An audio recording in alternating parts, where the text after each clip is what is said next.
Today we're looking at life and death from the start to the end. So let's begin with birth.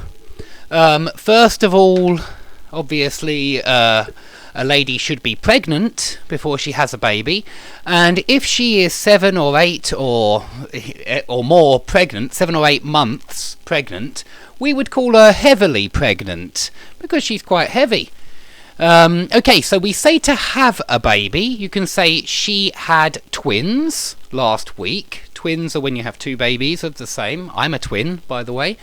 So you can have twins, or you can say give birth to twins, especially if you're talking about the process of giving birth.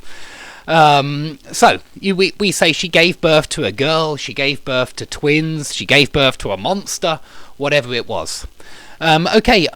If there are problems and unfortunately the fetus dies, we say that the lady has a miscarriage. You need to look at the prefixes here. Miss, which means badly. I don't think this is a very nice word because it means badly carry.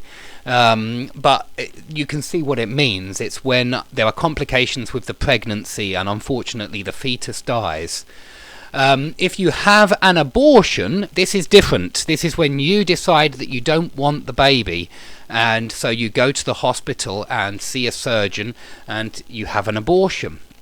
Okay, the surgeon is the person who delivers the baby, or perhaps the midwife. It's another good word for a nurse who deals with pregnancies and who helps to deliver babies. You could deliver the baby by cesarean section if, again, there are complications with the birth and the baby doesn't turn. Then you may have to deliver the baby by cesarean section, which is where the surgeon will cut the body open and take the baby out. Okay, we have antenatal, prenatal. Both of these mean before the birth. Postnatal means after the birth. So, first of all, the fetus will be in the womb before the birth, and after the birth you will be cleaning up dirty nappies, and you will be buying a lot of disposable nappies. It's another good word, disposable. Or maybe, I don't know, maybe you won't buy disposable nappies, maybe you will just wash them, I don't know. Okay, children, when the baby is maybe 1 or 2 years old, or maybe younger, I don't know, you can go to church and the baby can be christened, or the baby can be baptized, which means they join the local community, the local religion, whatever community that is. Okay, you can also adopt a child if you would like to look after a child. For whatever reason, then you may adopt a child, but this is when the child is not biologically yours. It's when you would like to take responsibility for the child and bring the child up. Another good word for life and death, bring someone up. You want to bring the child up. You want to look after the child as the child grows up. Okay, you can also foster a child, which is very similar to adopt, and I'm sorry, I don't know the difference. I just know that they're very similar and they both involve taking care of a child. Okay, let's talk about relationships now. You could be single, you could be engaged, which means you have promised that you will marry one person if you're engaged. You could be married already, or you could be married and then get divorced. So remember that get married and get divorced, they both work with the word get and be. And so you can get married, you can get divorced, you can get engaged.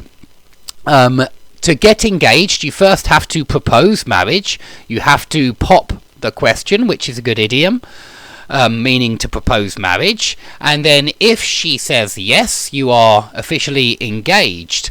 But before you do this, you go out with each other for a number of months, which just means you take her out to the restaurant, to the cinema. You go out with each other. Okay, there's the word break off, break down and break up. They all have similar meanings here, but you can see how they're used differently with relationships. You can say they broke off their marriage, they broke off their engagement. You can say the two countries broke off relations, and it means they stopped communicating.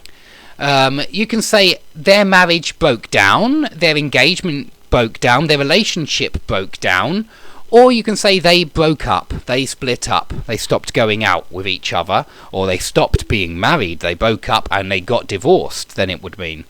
Okay, at the wedding you have the bride, who is the lady, and the groom, who is the man, and the bride has friends who are bridesmaids, and the man has one special friend who is a best man, who will often have the job of holding and looking after the ring. Okay, lastly on to death. First of all, you often retire. Not everybody does, I suppose, but you retire, and it means you stop working and you start taking a pension. If you pass away or you pass on, you die. There are a few other words for die, but this is a euphemism for die. It makes die sound softer, but you could say perish. Yeah, especially, I think we use this word especially in a catastrophe of some description, a disaster. You could say 50 people perished in this disaster.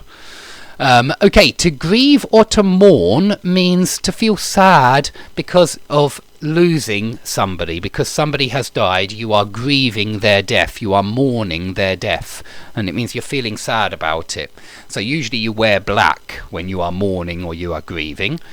The funeral is the celebration of somebody's life. When they die, they have a funeral, and in this ceremony, the body is either buried or cremated. If it's buried, we dig a hole and we put the body in the ground, and we call that hole a grave. If we cremate the body, then we burn the body, and all we are left with is ashes.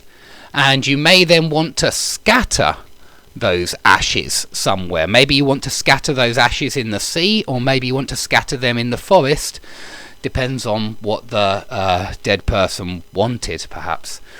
An undertaker is a person who takes you under the ground, so he buries you, he cremates you, he is the person who organises a funeral. He's not a grave digger. A grave digger would be the person who digs the grave, but an undertaker is the person who organises the whole funeral ceremony.